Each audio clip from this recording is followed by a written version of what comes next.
राम राम माया. रामराव हे आपल्या आधी झाड आहे, याला काय म्हणतात? भुईनीम म्हणतात. भुईनीम म्हणतात याला. हा हा काय काय कामात पडते?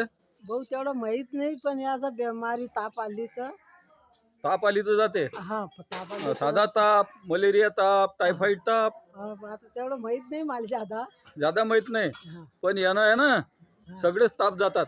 हा, हे जे आहे याला भुईनीम पण म्हणतात, काळमेघ पण म्हणतात. हा, ताप येत असल, श्वास लागत असल, दमा लागत असल, हा. ब्लड प्रेशर वाढलं असल, कमी झालं असल, तर सगळ्या गोष्टीवर ही कामाची गोष्ट आहे. यारची. तर हे तुम्ही झाड लावलंय तुमच्या बगीचात. हा, पांढरे फुलं येतात, हा बारीक बारीक असे, त्याला शेंगा सारखं लागतं. हा मग शेंगासारखं लागते.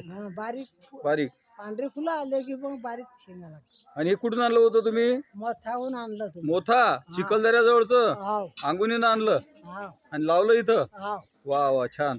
आता मग तुम्ही तुमच्याजवळ येतात का लोक विचारायला का बा हे आता काय? कोण नाही विचारत, तेवढं माहिती नाही तर काय विचारते. अरे हे बघा, सगळी जिज्ञासू मंडळी, अतिशय महत्वाचं हे झाड आहे.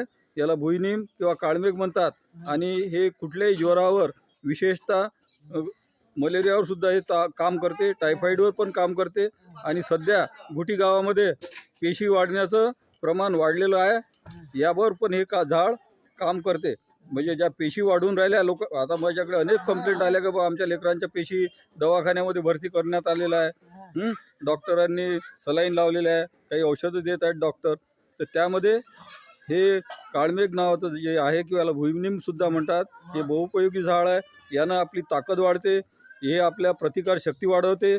त्यानंतर अंगदुखी, डोकंदुखी, कंबरदुखी यासारखे सगळे जे आजार आहेत या झाडाच्या पंचांगाचा वापर केल्यामुळं दूर होतात. धन्यवाद माय.